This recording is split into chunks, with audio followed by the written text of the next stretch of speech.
Hello, everyone, and welcome to my channel, the PHR/SPHR Study Aid channel. And I'd like to talk to you guys today about some of the things that I find are important for you to know if you're going to take your PHR or SPHR exam for human resources. The first section that I would like to go over would be section one, and it deals mostly with business management and strategy. The section in particular that I'd like to talk about today would be Have you strategic human ever resource management. felt? Are you So let's listening? get started. We live in an organizational world where we interact with organizations as members, employers, customers, and clients. We depend on healthy organizations to provide employment and to supply essential goods and services. Human resource management plays a central role in creating healthy organizations and helping them survive. HR managers are responsible for all of the diverse issues associated with people in organizations. Assisting with the strategic management of a firm is a recent addition to the list of responsibilities for HR managers.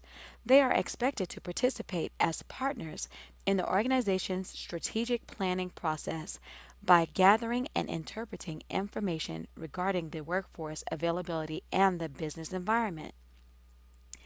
The participation of HR managers in the strategic management of a firm stems from increasingly complex and competitive organizational environments.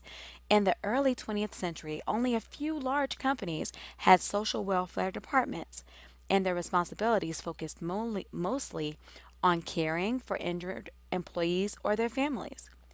Personnel departments, as they were then called, first appeared in significant numbers during the 1940s. Because the National Labor Relations Act of 1935 encouraged the creation of labor unions, organizations found themselves involved in collective bargaining, administering labor agreements, and resolving labor grievances.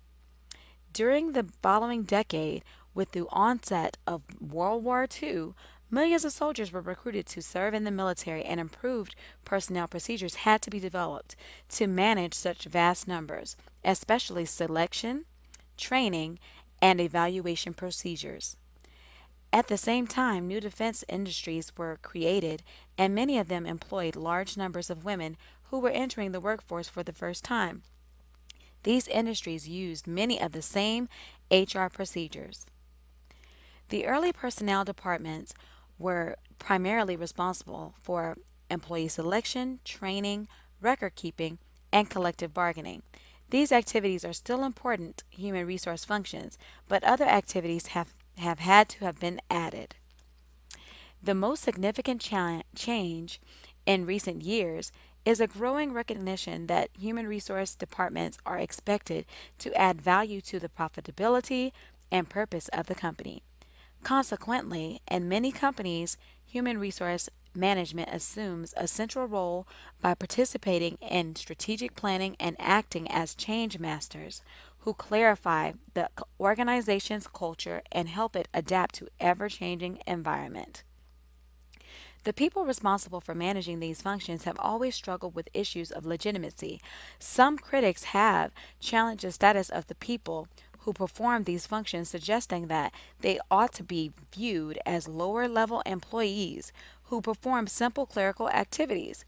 Other critics have challenged the value of the entire department, suggesting that organizations would be better off if they eliminated the entire department.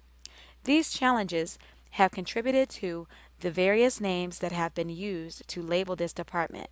Before 1910, it was generally known as the Social Welfare Department, since much of what the work that was done there involved helping injured or impoverished employees and their families. From the 1910s to the 1930s, it was generally known as the Industrial Relations Department. With the rapid growth of unions in the 1930s, it was often called the Labor Relations Department. Some companies also called it the Manpower Department when the term was commonly accepted to include both men and women. Starting in the 1950s and for the next 3 decades, the accepted label became the Personnel Department.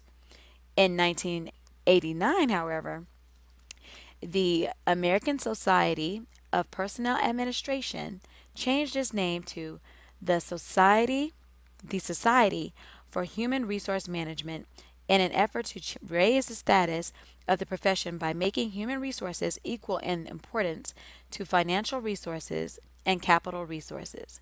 Since then, the generally accepted label has been the Human Resource Management Department. In an ongoing effort to raise the status of HR, however, other labels continue to reappear, such as Human Capital Management or just People Department. Thank you for listening. Like, share, and subscribe. If you have any questions about anything that you've heard here in this video, please comment below or send me a message. Thank you again, and I look forward to seeing you next time when I discuss corporate governance. Talk to you then. Ciao.